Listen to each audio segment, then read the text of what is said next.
Hello दोस्तों, आज इस स्टोरी का मैं आपको टॉपिक नहीं बताऊंगा। पहले स्टोरी सुनाएंगे, फिर उससे आप खुद ही अंदाज़ा लगाएंगे कि क्या स्टोरी थी, उससे क्या हमें शिक्षा मिलती है। एक बार एक विधवा औरत के 3 बेटे होते हैं और उनके घर के हालात काफ़ी गरीब स्थिति में है वो। तो तीनों बेटों में से वो 2 ही बेटों को अपने पढ़ा पाती है। तो एक भाई उनमें से डिसाइड कर लेता है कि कोई बात नहीं कि मेरे 2 भाई पढ़ेंगे, मैं अपनी माँ के साथ मिलके खेत में काम करूँगा और हम अपने 2 भाइयों को पढ़ाते हैं। तो दोनों भाई उसके जो पढ़ रहे होते हैं वो काफ़ी मेहनत करते हैं, हार्ड वर्क करते हैं और उन दोनों में से एक IAS ऑफिसर बन जाता है और एक जज बन जाता है।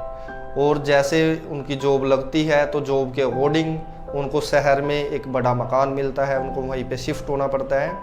और जो बेटा अपनी माँ के साथ काम करता है तो वो गांव में ही अपनी माँ के साथ रहता है। लेकिन टाइम टू टाइम वो दोनों बेटे अपनी माँ को, अपने भाई को कॉल करके, फ़ोन करके उनके हाल चाल पूछते रहते हैं। एक बारी दोनों भाई जो जॉब में है वो सलाह करते हैं कि चलो क्यों ना माँ से और भाई से मिलने चले, उनको सरप्राइज़ दें।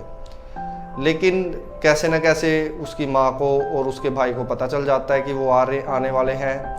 तो उसकी माँ सोचती है चलो दोनों बेटों के आने से पहले कुएं से पानी भर के ले आते हैं। तो माँ घड़ा लेके, बर्तन लेके अपना कुएं पे चली जाती है पानी भरने। जैसे ही वो पानी भरने के लिए कुएं पे खड़ी होती है तो पहले एक IAS ऑफिसर है जो बेटा, वो आता है अपनी गाड़ी से। वो देखता है मेरी माँ खड़ी है वहाँ, वो गाड़ी से उतरता है और माँ के पास जाकर पैर छूता है, नमस्ते करता है और पूछता है माँ आप यहाँ क्यों खड़े हो। माँ कहती है कुछ नहीं बेटा, आप चलिए घर, बस मैं आ रही हूँ। तो वो ऐसा बोलकर चलो माँ ठीक है आ जाओ, वो बैठ के चला जाता है। तभी पीछे पीछे दूसरा बेटा आ जाता है जो जज था।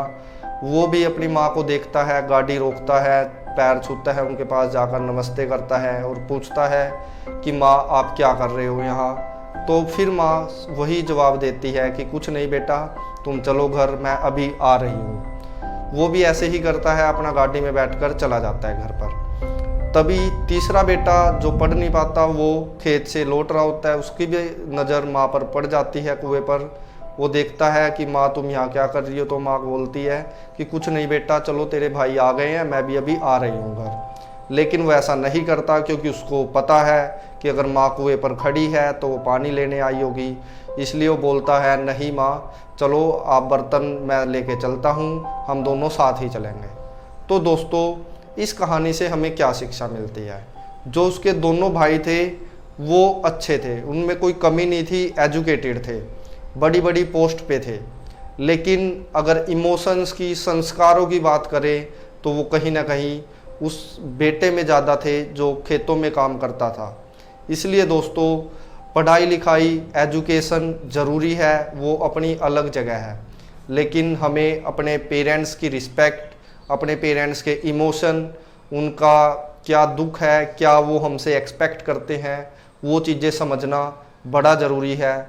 इसलिए एजुकेटेड ज़रूर बनिए, लेकिन साथ के साथ अपने संस्कार, अपने इमोशंस को भी ज़रूर देखते रहें, उन पर ध्यान ज़रूर रखें, कहीं उनमें हम पीछे ना छूट जाए। तो thank you, bye, see you.